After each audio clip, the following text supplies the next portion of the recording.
Hello, my Panda Pals, and welcome back to the channel and to another recap. Today we are talking The Other Way season finale. That is correct. We are so freaking close to never having to see Josh ever again. I mean, unless they decide to bring him back on again, which, oh my God, I really hope they don't, because he was my least favorite person this season. Anyway, come on in, let's roll around in this shit one last time before the tell-all.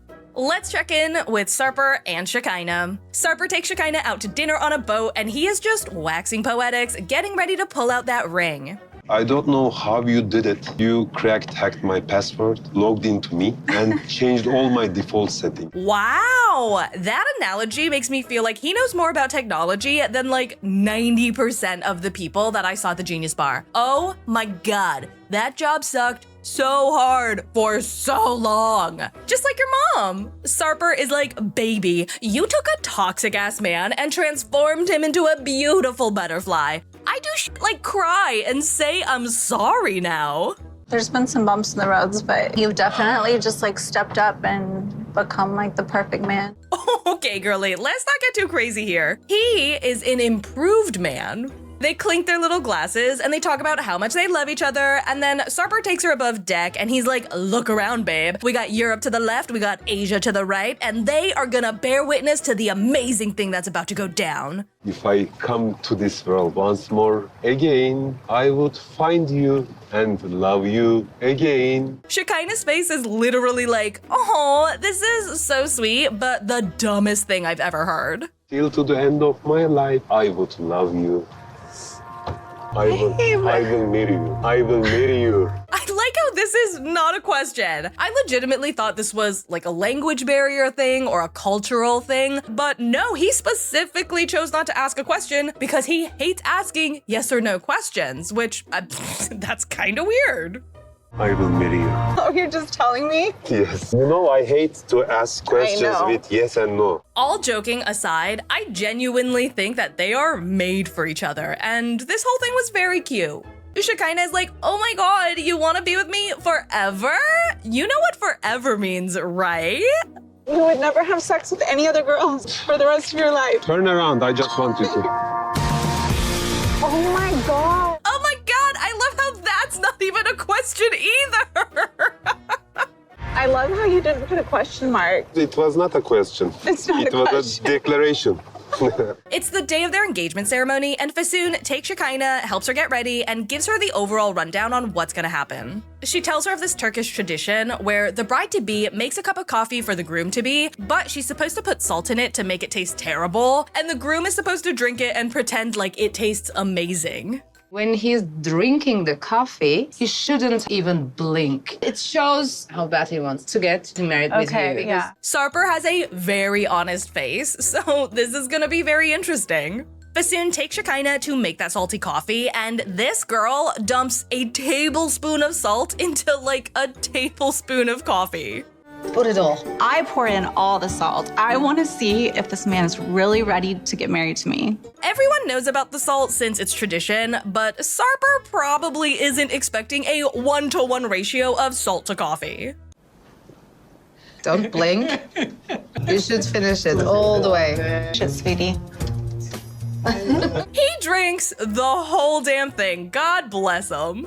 His parents tell us that they never expected Sarper to ever want to get married again, but seeing how happy he is with Shekinah makes their heart feel so full. Before they get to tearing up the dance floor, Sarper breaks the news to his family about the K-1 visa. Yakın zamanda Amerika kısmının onayı geldi. Yani bu Amerika'ya gittiğin zaman bu aile sıcaklığını görebileceğin. Göremeyeceğim. Shekinah's like, dude, I'm so sorry that my family sucks and is not supportive.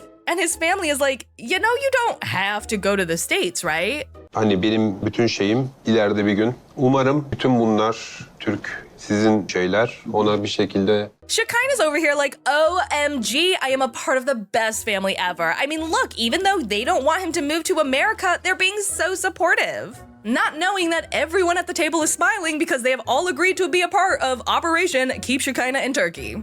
It is a promise that we did today, but it is a promise for me to marry with you. I'm not promising that I will come to US. Let's check in with Joanne and Sean. Joanne is packing up and she's getting ready for a FaceTime call with her son, Joey. Miss your face. Has Jesse said anything to you? No comment, no concern. Joanne is like, I get it, it was a lot, but like, help me out here a little. Are you mad at us or are you just kind of processing? And Joey starts to get emotional and he's like, listen, I don't want you to move, but you are a grown-ass adult, so you can really do whatever the fuck you want. I'd rather have my mom in the same country. All right. I don't want you to be upset that I said I'd rather you not move. Joanne tells him that she would never be mad at them and she's gonna respect that because they are her children and they come first. It was never my intention to put that much pressure on my kids. They should never feel like they are responsible for my happiness. You can't really talk about intentions if you never even factored your kids into the equation to begin with. I really wanted the boys' input on my decision to move to Ireland. Ultimately, it is mine and I'm not moving. I still think it is nuts that she wanted their opinion on her move to Ireland, but not their opinion on who was gonna be their next stepdaddy. Joanne is not excited about having to tell Sean that she is not going to be moving to Ireland because she has no idea how he's gonna respond. She meets up with him at a pub and she's like, Jesse has zero opinions, he won't talk, which is very concerning, and Joey is not really enthusiastically pushing in either direction, which is not very helpful.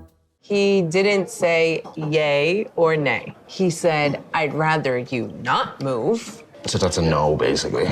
Joanne is like, yeah, I can't really leave them until they are adults. I understand 6 more years is a really long time, but do we even know that it would be 6 more years? Could it be 2 months or 3 months? 6 more years makes Jesse like 14? Like that's not an adult. And if your children don't want you to move now, they are not gonna want you to move in 2 or 3 months. Like, I get it, be optimistic, but also be like reasonable. He's like, they are not gonna change their minds in 2 to 3 months. Once it's a no, it's always gonna be a no. I'm kind of angry at both of us, to be honest, for being so naive, thinking that this was gonna work out. I am so glad that he is getting mad at the correct people and not the kids. Sean does not want to do another 6 years apart. Distance can make the heart grow fonder, but it can also make you drift apart. What other choice have we got? I don't know. But we're gonna have to just keep doing what we... I don't know if we can do it for another 6 years. Let's check in with James and Tata. It's a month after the wedding, and James is packing because he's heading over to Jakarta so that he can take a plane back to the US. And no, Tata is not going with him. I wish you were coming with me the whole way. But I thought you not gonna leave me. I didn't think you would stay. Oh my god, these two are so annoying. Neither of you guys are willing to compromise. James has to go back to the US to make money, and Tata does not want to go back because she wants to stay with her family. Those are the choices that y'all made. Stop being such babies and suck it up. James tells us that he booked the flight back home thinking Tata was gonna be like, OMG, you're actually going back without me? Absolutely not. Book me a flight too. I thought that once I booked a ticket that you would want to come back with me. I didn't know that you actually gonna do it without me going. They are so used to manipulating each other that they are shocked now because it's not working anymore. I feel mad and betrayed. He just decided to book the ticket to go back. It just blindsided me. Girl, he did not blindside you, okay? He told you like a month ago that y'all had to go back to the States. Get out of here with that bullshit. James is super frustrated right now because Tata is not understanding that he has to make money in order to take care of her, and he thinks that it's pretty fucked up that she said she would only go back to the States if he started the visa process for Angel, a person who is famous for trying to end their marriage. I mean, I need more time to get to know her. And what if she comes there to visit and decides she doesn't want to leave? I don't think that will happen. Yeah, because that's definitely not happened in the past. James tells her he does not want to sponsor a person who's tried to ruin their marriage in the past, and then he tells us that even Tata's brother has told him not to trust Angel. How bad do you have to be that your siblings are telling other people not to trust you? James is like, I have to deal with a lot. I gotta find a job, I gotta find a place to live, and I gotta deal with all of my friends and family looking at me like, oh look, here comes the biggest fucking loser we know. To bring another person into it, I'm not ready for it. I just don't feel like I can apply for that visa without it backfiring in my face. And then Tata starts to cry again, and she says that Angel not being in the States is not the only reason she doesn't want to go back. She's like, Maine is cold, and everything is so far away. But that's why it's not a permanent thing. We're gonna be coming back as soon as we get things settled over there. I wish I can trust that. Tata does not trust a damn thing that comes out of James's mouth anymore, because look at his track record. He lied about wanting kids, he didn't tell her about JoJo, he didn't tell his parents about their move, and he promised to live in Indonesia forever, but now he's flying back. So yeah, when he says that the move back to the States is temporary, how's she gonna take his word for it? The two head out with Tata's parents, and her father is like, James, why are you bringing so much luggage with you? Which is a strange thing to ask someone who's flying back home to another country. They think that this trip we're taking is just to go ride the bullet train. They still don't know that this trip is for me to return back to the United States. That's right, folks. James has once again decided to keep very important information a secret until the very last hour. Oh my God, I literally, I can believe it because of everything he's done in the past, but I also can't believe it because are you incapable of learning from your mistakes? We didn't tell Tata's parents because I only bought my ticket a few days ago. I've been trying to convince Tata to come with me. I think that's actually so much worse because if you were able to convince Tata to come back to the States with you, that means you would be telling her parents that both of you guys are leaving on the day that you are leaving. I have to go back to the US. Dulu katanya mau Indonesia. But I need to have a job. Tata tells them James is gonna miss you guys and me because I'm not actually going with him. And her parents are shocked and not happy about this. Banget dari dulu ngomongnya. Akhirnya ngomongnya juga dadakan, enggak. Mama sangat-sangat kecewa banget. Mulai dibohongi. James apologizes and they all head out for what is going to now be a super awkward train ride. I've now hurt my family here in Indonesia. I have hurt my family in the United States. Pretty much hurt everybody that I love and care about. I think the most frustrating thing for me is that a lot of this, if not all of this, could have been avoided. People would be sad to hear the bad news, of course, but if you are upfront about it and explain the reasons why, people are gonna feel sad and understanding instead of feeling hurt and lied to. Apa ada yang nggak beres? Suami istri harusnya kemana? Istriku enggak trust aku. Oh my God! He said a full sentence in Indonesian! A full sentence! I mean, I'm a little concerned that he did not know how to say, I am going home in Indonesian, but he knows how to say, my wife does not trust me. But whatever, credit where credit is due. Kita pulang ke Amerika. Gak percaya kalau misal if I stay here, he need to come back because I'm still his wife. Tata tells us she doesn't know if staying in Indonesia is the right choice because it could work in forcing him to come back, but he could also just find another woman in America and leave her behind forever. I'm just scared that he will cheat. I'm just a jealousy person. And if he's still a man, I just don't want that happen. Tata and James head to the airport and they are both salty as fuck. I would be lying if I said I wasn't really, really hurt that she is gonna let me go figure out this on my own now. I mean, if we're being honest, Tata has basically been letting you figure shit out on your own this entire time, so... Tata's dad is like, well, this is the first time any of my children have been abandoned by their spouse. You can just bring Angel. But I have to make decisions that are also smart and safe. So you don't trust me then? Girl, you don't even trust him. Tata's crying and she's like, what if you cheat on me? And James is like, girly, I'ma be working every damn day. Even if I wanted to cheat on you, I wouldn't have the time. Can't live without you. We'll be together again soon. How soon? Oh my God. She is worse than all of those kids who are like, are we there yet? Are we there yet? Are we there yet? Like, shut up. He will come back when he comes back. He promised me everything's gonna be okay, but it's hard to believe because we are not okay. Let's check in with Josh and Lily. Josh's credit card does not go through, so he tries to pay with Alipay, which is a Chinese digital wallet that you can link outside banks to, and that does not work either. So Josh is like, ugh, okay, then why don't we try a bank transfer? And Lily is freaking out and she's like, there is no time. Our guests are already on their way. Don't let this stress you out. Contact your friends and coworkers and just tell them we have to cancel the wedding. I do not think Josh actually has the money because this man is way too okay with canceling this wedding. 因为现场来的不都是我的家人，如果是他的家人和朋友呢，他依然会坚持取消婚礼吗？ So Josh and his brother have $1,200 in cash on them, and Lily is like, okay, well, I guess I'll just pull out a loan from my bank for the rest. And she tells us this was a test to see if my husband could step up and not be, you know, useless. But, you know, he failed. He failed pretty bad. And again, you should not test your partners like this. And Lily, you didn't have to test him at all. You already have everything you need to know that this man sucks. 我觉得我完全都没有心情去面对这个婚礼了。 The two get dressed in their traditional Chinese outfits, and Lily is off getting her hair and makeup done. A lot of anxiety building up to this wedding. Went through a lot to make this happen today. You know, I don't think you could say we worked really hard for this, considering Lily was the one who planned this whole thing and also paid for like 90% of it. And the 10% that you did pay, you didn't even pay all of it because your brother had to pitch in.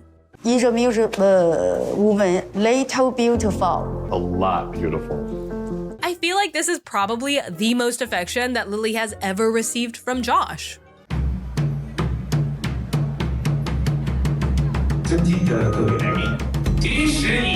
The wedding begins and Lily descends and she approaches her husband, the man she said forever to, the man that she keeps saying forever to. They tie their hair together, they drink wine together, and Lily tells us that this whole thing symbolizes the couple becoming one and growing old together, and that is very sweet, but holy shit, I would not be smiling that big if Josh was about to be my future forever. Like, dear God, could you imagine? I think I would be praying every day for death to find me quickly. Today evening is happy evening. Just you happy. I am. Girl, are you happy? Josh is like, it's been a crazy few weeks. I know we love each other, but it's been stressful because I'm amazing and she's not. Every argument, I take accountability. I say, I'm sorry that I hurt you, but I've never heard those things from her. This man thinks that he is taking accountability. Sir, where? Josh sits down with Vivian and he tells her that his behavior in the past was wrong and he wants her to know that she can ask him anything. Things I've done in the past weren't always correct. I hope that we can move forward from that. Thank you for your apologize. Listen, acknowledging that you were wrong and saying sorry is a very good first step, but that is not what makes you accountable, my guy. You still have to follow through on your commitment to be better, which is something you have yet to do. Vivian tells us it's great that he said sorry and he wants me to trust him, but the man is gonna have to put in hella work for me to do that. 所以我还是有些担忧我们的未来。我很希望他更多的关心我、照顾我。真的不希望他走。Me too, girl. I really hope he can, but I just highly doubt that's gonna happen. Lily is like, Josh has promised to change so many times, but he still sucks in the same ways that he did before. He has to show that with his actions. Otherwise, I don't see how this marriage will work. Last but definitely least, we have Corona and Ingi. I know I said I was gonna do them quick and dirty because it came to light that they weren't even dating while they were filming, but Corona just posted on social media saying that everyone believes Ingi because he was in an article, but she gave us her timeline. We stopped filming in February. We applied for our fiancé visa. In April, that I paid for, we broke up in June!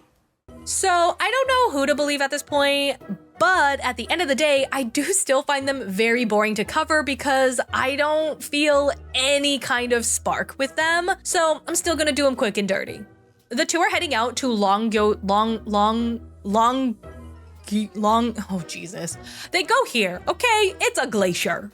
They scream, they sit, they talk. Corona is like, so I never actually gave up my spot at Penn, so I'm a bounce. And Ingi is like, oh no, that's terrible. Don't do that. Ah. They take a dip at a hot spring and Ingi is like, you're my person, stay. And Corona is like, should I leave? Should I go? Should I leave? Should I go?